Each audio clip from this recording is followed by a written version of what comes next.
দুবাইয়ে চাকরি পেতে চাই। 2025 সালে কিভাবে চাকরি পাবেন, কোন কোন সেক্টরে সুযোগ বেশি আছে, উচ্চ দক্ষতা সম্পন্নদের বেতন কত হবে। সালামু আলাইকুম, সবাই কেমন আছেন? আশা করি ভালো আছেন। প্রিয় দুবাইগামী ভাই বোনেরা, প্রথমত আমরা আজকে যেই দুবাইয়ের যে ভিসাগুলো নিয়ে আলোচনা করব। এখন আমরা সাধারণত জানি যে দুবাইয়ের যে সাধারণ ক্যাটাগরির যত ধরনের ভিসা আছে সেই ভিসাগুলো প্রধান আসলে বন্ধ রয়েছে। এখন যে ভিসাটা দুবাইয়ে পাওয়া যাচ্ছে সবচেয়ে বেশি পরিমাণে, বা যে ভিসাটা সবচেয়ে হাতের নাগালে সহজ রয়েছে, সেটা হচ্ছে দুবাইয়ের হাই প্রফেশন ভিসা। বাংলাদেশে প্রচুর উচ্চ শিক্ষিত রয়েছে, প্রচুর। আমাদের বর্তমানে এত পরিমাণ গ্র্যাজুয়েট বের হচ্ছে যারা সাধারণত বাংলাদেশি চাকরির জন্য কম্পিট করছে, এবং তাদের মেধা এবং যোগ্যতা কিন্তু কোনো অংশেই কম নয়, কোনো দিক থেকেই কম নয়। তারা বাংলাদেশের যে হাই কম্পিটিটিভ মার্কেটে, যেখানে একটা গভর্নমেন্ট জব যে সিকিউর করতে পারে, তার জন্য আসলে পৃথিবীর যে কোনো জায়গাতে জব পাওয়া তেমন কঠিন কোনো ব্যাপার না। এখন দুবাইয়ের যে বর্তমানে চালু থাকা হাই প্রফেশন ভিসার ক্ষেত্রে আপনার কিভাবে আপনি এই চাকরিটা পেতে পারেন, এই চাকরি পাওয়ার জন্য আপনার কি কি ধরনের যোগ্যতার প্রয়োজন, কি যোগ্যতার প্রয়োজন পড়বে, এবং এর বেতন কিরকম হবে, এবং এই চাকরি কোন কোন সেক্টরে পাওয়ার সম্ভাবনা বেশি রয়েছে, এই ব্যাপার নিয়ে আজকে আমরা বিস্তারিত আলোচনা করব। বিস্তারিত জানতে ভিডিওটি না টেনে শেষ পর্যন্ত দেখুন, এবং প্রবাসের খবরাখবর সবার আগে জানতে চ্যানেলটি সাবস্ক্রাইব করে অল বাটন অন করে রাখুন। চলুন বিস্তারিত জেনে নেওয়া যাক। 2025 সাল দুবাই প্রচুরভাবে অর্থনৈতিকভাবে উন্নতি করছে আমরা জানি, এবং দুবাইয়ের উন্নতি সেটা ক্রমবর্ধমান ধারায় চলছে, এবং এই ক্ষেত্রে নতুন নতুন ক্ষেত্রে প্রচুর সংখ্যক জবের বা চাকরির ক্ষেত্র তৈরি হচ্ছে। দুবাইয়ের বাজার যেমন প্রতিযোগিতাপূর্ণ, তেমন সুযোগও রয়েছে অনেক বেশি। এখন আসলে 2025 সালে এসে দুবাইয়ে যে জেনারেল লেবার ভিসা বা আদার্স যে ভিসাগুলো আছে, সেই ভিসাগুলো বাদে আসলে কোন কোন সেক্টরে চাকরি করার সুযোগ রয়েছে বাঙালিদের জন্য বা বাংলাদেশিদের জন্য। এক্ষেত্রে রয়েছে টেকনোলজিক্যাল যে সেক্টর রয়েছে, হসপিটালিটি, ট্যুরিজম, হেলথ কেয়ার। যেহেতু আমরা জানি যে দুবাই একটা, বা দুবাই না, সমস্ত গালফ কান্ট্রি মিলে একটা ভিসা সিস্টেম চালু করেছে, জিসিসি, যেটা গালফ এই কান্ট্রি কাউন্সিল ভিসা বলা হচ্ছে। এবং যে জিসিসি ভিসার ক্ষেত্রে তারা 6টা দেশ একসাথে ট্যুরিজমকে আরো উন্নত করার জন্য নিয়ে আসতেছে। তো এই ক্ষেত্রে ট্যুরিজম সেক্টর এবং হসপিটাল সেক্টরে খুব ভালো সুযোগ রয়েছে। তারপরে এখানে যে সেক্টরগুলো রয়েছে, তা হেলথ কেয়ার, ফিন্যান্স যে সেক্টরগুলো রয়েছে, অ্যাকাউন্টিং যে সেক্টরগুলোকে আমরা বলি, কনস্ট্রাকশন বলতে শুধুমাত্র মেশন টেশন এটা বলছি না, বা হাই ইন্টেন্সিটি জবের ক্ষেত্রে এটা না। কনস্ট্রাকশনের ক্ষেত্রে যেই উপরের পোস্টগুলো রয়েছে, ইঞ্জিনিয়ার থেকে শুরু করে বিভিন্ন ধরনের plant supervisor, foreman, project manager, PM থেকে শুরু করে বিভিন্ন ধরনের যে হাই কাজগুলো রয়েছে, সেই কাজগুলো। এছাড়া রয়েছে হলো ইলেকট্রনিক্সের যে সেক্টরগুলো রয়েছে, যেমন ধরেন এসি টেকনিশিয়ান থাকে, কিন্তু তার উপরে যে থাকে এসি যে মূল এই যে কাজগুলো রয়েছে, বা বিভিন্ন ইলেকট্রনিক্যাল প্রজেক্টের যে ইলেকট্রিক্যাল ইঞ্জিনিয়াররা যারা রয়েছে, যারা পুরো ফুল প্ল্যানিংটা করে থাকে, এই ধরনের যারা কাজ রয়েছে, এই কাজগুলোতে আপনার বর্তমান সময়ে খুবই ভালো সুযোগ রয়েছে। এবং অনেক বাংলাদেশে এইসব জায়গায় কাজ করছেও, বর্তমানে এইসব জায়গায় যে কাজ করছে না তেমনটা কাজ করছে। তো এই ক্ষেত্রে আপনাকে কি হতে হবে, এই সব উচ্চ দক্ষতা সম্পন্ন কাজের ক্ষেত্রে আপনাকে হাইলি প্রফেশনাল হতে হবে এবং স্কিলড হতে হবে। এবং এছাড়াও যেটা সাথে থাকতে হবে, এর জন্য আপনাকে থাকতে হবে হলো যে আপনার অরিজিনাল ডিগ্রি এবং একটা ভ্যালিড ডিগ্রি থাকতে হবে, এবং অবশ্যই ভালো কোনো জায়গা থেকে বা যেখান থেকে হোক আপনার যেটা প্রফেশনালিজমকে যেটা রিপ্রেজেন্ট করে। এখন কথা হচ্ছে যে বাংলাদেশে অনেক কিন্তু চাকরির জায়গা আছে, অনেক প্রাইভেট কোম্পানি আছে যেখানে দীর্ঘদিন যাবত আমাদের ইঞ্জিনিয়াররা, আমাদের এই সব যেই সেক্টরগুলো বললাম, এই সেক্টরের প্রফেশনালরা কাজ করে যাচ্ছে। তাদের যে অভিজ্ঞতা আছে, সেই অভিজ্ঞতাটা এবং সেই স্কিলটা তাদের থাকতে হবে। এই ক্ষেত্রে চাকরি পেতে হলে আপনাকে কি ধরনের ভিসা নিতে হবে? এই ক্ষেত্রে আপনাকে নিতে হবে হলো এমপ্লয়মেন্ট ভিসা বলা হয়, হাই প্রফেশনাল ভিসা এটাকে আমরা বলে থাকি, নাম বলে থাকি, কিন্তু এটার মেইন জিনিসটা হলো এমপ্লয়মেন্ট ভিসা। এবং এর জন্য আপনাকে একটা ওয়ার্ক পারমিট নিতে হবে। যদিও এই ভিসা এবং ওয়ার্ক পারমিটের ব্যাপারটা যে কোম্পানিতে আপনি এমপ্লয়েড হবেন সেই কোম্পানি স্পন্সর করে নিয়ে যাবে। তারপর যেটা থাকতে হবে, এখন যেটা হচ্ছে যে এর সাথে যাদের ডিগ্রি আছে, অরিজিনাল অনার্স ডিগ্রি আছে, তারা এই চাকরিটা পাবে। ডিপ্লোমা হোল্ডার যারা আছে, বাংলাদেশে প্রচুর পরিমাণ পলিটেকনিক ইনস্টিটিউট রয়েছে, প্রচুর পরিমাণ পলিটেকনিকের পড়ার জন্য প্রাইভেট ইনস্টিটিউট রয়েছে। এখন ডিপ্লোমা হোল্ডার যারা আছে তাদের জন্য কি আসলে এই খাতে কোনো সুযোগ আছে কিনা? অবশ্যই সুযোগ আছে। ডিপ্লোমা হোল্ডার যারা আছে তাদের জন্য এই খাতে সুযোগ রয়েছে। এখন আপনি এখানে যাবেন কিভাবে? একজন অনুমোদিত রিক্রুটার যে এই ধরনের নিয়োগগুলা করে থাকে, একজন অনুমোদিত রিক্রুটারের মাধ্যমে আপনি এই ফুল প্রসেসিংটা করতে পারবেন। এছাড়াও নিজে থেকেও প্রসেসিং করতে পারবেন। কিভাবে প্রসেসিং করতে পারবেন?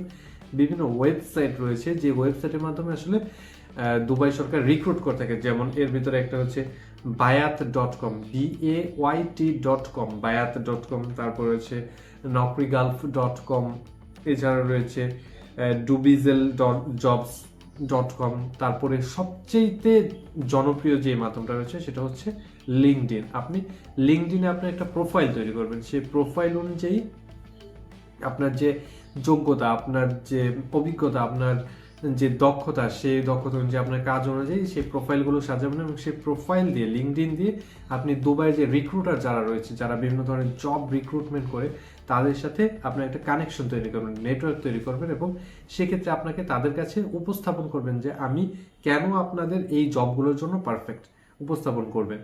এখন এই ক্ষেত্রে আসলে কি ধরনের অভিজ্ঞতা প্রয়োজন হয়? আমরা অনেকক্ষণ যাবত অভিজ্ঞতার কথা বলছি। কি ধরনের অভিজ্ঞতা প্রয়োজন হয়? সাধারণত আপনার ওই রিলেটেড জবে 1 থেকে 3 বছর অভিজ্ঞতা থাকতে হবে। আপনি যদি একটু হায়ার পোস্টে এমপ্লয়েড হতে চান, সেক্ষেত্রে আপনার 3 বছর, 4 বছর, 5 বছর পর্যন্ত অভিজ্ঞতা প্রয়োজন হতে পারে। বা এন্ট্রি পোস্টে এমপ্লয়েড হতে চাইলেও ন্যূনতম 1 থেকে 3 বছর আপনার অভিজ্ঞতার প্রয়োজন পড়বে। এর সাথে কি লাগবে? ইংরেজি ভাষার দক্ষতা, এবং খুব ভালো লেভেলে ইংরেজি ভাষাগত দক্ষতা লাগবে। আপনার সেখানে মোটামুটিভাবে চলনসই, আমরা যেটা আমাদের দেশে ইংরেজি ভাষার দক্ষতা বলতে মোটামুটিভাবে চলনসই কিছু কথা বলতে পারলেই হলেও, এরকম একটা যেরকম ধরে নিই সেরকম না, ভালো এবং প্রফেশনাল লেভেলে ইংরেজি লেভেল দক্ষতা রাখবে। এক্ষেত্রে আপনাদেরকে কোয়ালিফাইড করতে পারেন। আপনারা IELTS যে পরীক্ষাটা রয়েছে বা টোফেলের যে পরীক্ষাটা রয়েছে, বর্তমানে অবশ্য টোফেলের পরীক্ষা বাংলাদেশে হয়, মানে ওইভাবে কেউ কন্ডাক্ট করে না। IELTS যেটা রয়েছে, IELTS টেস্টের মাধ্যমে IELTS এর যে প্রিপারেশন আছে, আপনি IELTS পাস করলেন বা ফেল করলেন সেটা পরের ব্যাপার। আপনি তার প্রিপারেশন নেওয়ার জন্য যে বেসিক ট্রেনিংগুলো রয়েছে, সেগুলো দ্বারা আপনার নিজের যে প্রফেশনাল স্পিকিংয়ের যে আপনার ক্যাপাবিলিটি আছে সেটা আপনি বাড়াতে পারেন IELTS এর মাধ্যমে। এছাড়া যেটা আছে সেটা হলো আরবি ভাষা জানা থাকলে ভালো। আপনি যেহেতু একটা গালফ কান্ট্রি যাচ্ছেন, তাদের নেটিভ ভাষা যেহেতু আরবি, তারা যদিও ইংরেজি জানা থাকলে আর কোনো ভাষার আসলে প্রয়োজন পড়ে না, তারপর আরবি ভাষাগত দক্ষতা যদি আপনার থাকে, সেটা আপনার জন্য এক্সট্রা একটা সুবিধা দিবে। আপনি যখন আপনার ইন্টারভিউ বোর্ডে শো করতে পারবেন যে আপনি আরবিটাও জানেন, মোটামুটিভাবে না জানলেও বুঝতে পারেন এবং বেসিক কাজ চালানোর মতো যে কথাবার্তা সেটা বলে যেতে পারেন, সেক্ষেত্রে সেটা আপনার জন্য এক্সট্রা একটা বেনিফিট নিয়ে আসবে। এছাড়া যেটা আছে এটা হলো আপনার সিবি। এক্ষেত্রে আপনি যেহেতু একজন হাই প্রফেশনাল হিসেবে সেখানে যেতে যাচ্ছেন, সেই জন্য আপনার একটা সিবি প্রয়োজন পড়বে, এবং যে সিবি সাবমিট করে আসলে আপনি বোঝাতে চাইবেন যে আপনি তাদের কাছে কেন যেতে চান। এখন সিবিটা হতে হবে অবশ্যই ইন্টারন্যাশনাল মানের। আমাদের দেশে আমরা জবের জন্য যে সিবিগুলো তৈরি করি, সেক্ষেত্রে আমরা ম্যাক্সিমাম করি কি কপি পেস্ট করি। আমরা কারো থেকে একটা সিবি সংগ্রহ করি, সেখানে শুধুমাত্র এডিট করি, আমাদের নামগুলো, আমাদের যে কোয়ালিফিকেশনগুলো আছে সেগুলো লিখে এডিট করে দিই। এটা আসলে প্রফেশনালিজমের মাঝখানে পড়ে না।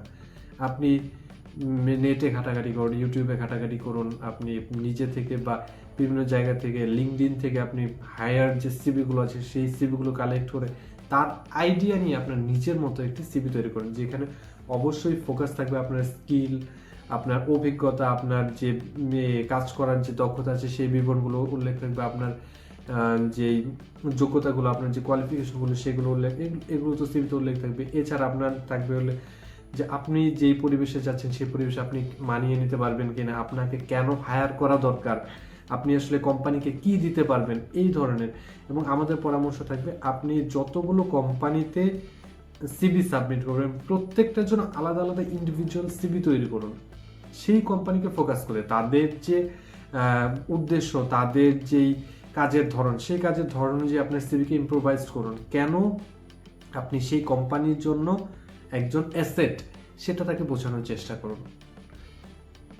তারপর যেটা আছে সেটা হলো যে এছাড়াও এই যে ওয়েবসাইটগুলো বললাম, এছাড়া আপনি যে কোনো রিক্রুটিং এজেন্সির মাধ্যমে, একটা বিশ্বস্ত এবং ভালো একটা রিক্রুটিং এজেন্সির মাধ্যমে আপনি এই প্রক্রিয়াটা সম্পন্ন করতে পারেন, তাদের মাধ্যমে এই কাজগুলো খুঁজতে পারবেন। এছাড়াও দুবাইতে জব ফেয়ার হয়, প্রতি বছর জব ফেয়ার হয়। আপনি জব সিকার একটা ভিসা আছে, যেটা 15 দিন বা 30 দিনে একটা ভিসা দিয়ে থাকে। সেই ভিসায় অ্যাপ্লাই করে আপনি রিক্রুটিং এজেন্সির মাধ্যমে সেই ভিসায় অ্যাপ্লাই করে সেই ভিসা নিয়ে দুবাইয়ে গিয়ে আপনি এই জবটা খুঁজে আসতে পারবেন।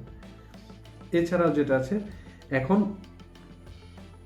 আপনি আপনার কোন ধরনের কাজ করতে চান সেই অনুযায়ী আপনি ট্রেন আপ করুন, সেই ধরনের জবগুলো আপনি খোঁজার চেষ্টা করুন। এমন না যে আপনি সমস্ত ধরনের জব খুঁজবেন, যে আচ্ছা আমি যাই খুঁজতে থাকি, যেটাতে লাগবে আমি সেটাতে চলে যাবো, ব্যাপারটা এরকম না।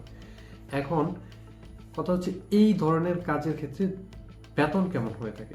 সাধারণত অফিস এক্সিকিউটিভ, অফিসে আপনি যখন এন্ট্রি লেভেল এক্সিকিউটিভ হিসেবে যাবেন, সেটা ধরন ভেদে, চাকরির ক্ষেত্র ভেদে, সেক্টর ভেদে এই ধরনের বেতন হয়ে থাকে সাধারণত 3500 থেকে এন্ট্রি লেভেলে 3500 থেকে 8000 দিরহাম পর্যন্ত, যা বাংলাদেশি টাকায় প্রায় 1,20,30,000 টাকা থেকে 2.5 লক্ষ টাকা পর্যন্ত। এখন আপনি চিন্তা করেন, আপনি যদি এন্ট্রি লেভেলে এই পরিমাণ বেতন পেয়ে থাকেন, আপনি সেখানে 10 বছরে একটা সার্ভিস দেওয়ার পরে বা 15 বছর একটা সার্ভিস দেওয়ার পরে আপনার বেতন কোথায় দাঁড়াবে? এমনও হয় যে আপনার 50,000 দিরহাম পর্যন্ত বেতন হয়ে থাকে, যা বাংলাদেশ টাকা প্রায় 17 লক্ষ টাকার মতো। আপনি বাংলাদেশে যদি 10 বছর চাকরি করেন, সেক্ষেত্রে আপনার বেতন হবে দুবাইয়ে যাওয়ার পরে যে এন্ট্রি লেভেলের বেতনটা পাচ্ছেন, তা হবে কিনা সেটা সন্দেহ। আমি নিজে ব্যক্তিগতভাবে আমি যে 3 বছর 2.5 বছর যে জব করে আসার পরেও আমি আসলে আশানুরূপ দেখতে পারি না যে আমি 10 বছর যদি এই জবটা করি তাহলে আমার বেতনটা আসলে এই এন্ট্রি লেভেলের জবের মতো হবে। তাই আপনার যেহেতু মেধা আছে, আপনার যেহেতু যোগ্যতা আছে, তাহলে আপনি সেই যোগ্যতাকে এক্সপ্লোর করুন, দেখুন। যে সুযোগ দুবাই আমাদেরকে দিয়েছে, এতদিন শুধুমাত্র আমাদের লেবার ইন্টেন্সিভ কাজে আমরা দুবাই যাওয়ার চিন্তা করতাম, এখন যেহেতু দুবাই আমাদেরকে সুযোগ দিয়েছে, সেই সুযোগটা অবশ্যই গ্রহণ করা উচিত। কার ইচ্ছা আছে, কার কোন ধরনের জবে যাওয়ার ইচ্ছা আছে এবং সে অনুযায়ী কীভাবে প্রস্তুতি নিতে চান, আমাদেরকে লিখে জানান। আপনারা যদি চান আমরা আপনাদের এই হাই প্রফেশন ভিসার জন্য যে ধরনের প্রস্তুতি নেওয়া দরকার, সেই প্রস্তুতিমূলক একটি আলাদা আমরা ভিডিও চার্ট বানাবো বা আলাদা আমরা একটা প্লেলিস্ট বানাবো। আপনারা যদি চান আমাদেরকে কমেন্ট করে লিখুন। ভিডিওটি ভালো লাগলে লাইক, কমেন্ট এবং শেয়ার করে অন্যকে দেখার সুযোগ করে দিন। দুবাইয়ের ভিসা এবং প্রবাসের যে কোনো খবর সম্পর্কে জানতে চ্যানেলটি সাবস্ক্রাইব করে অল বাটন অন করে রাখুন। ধন্যবাদ।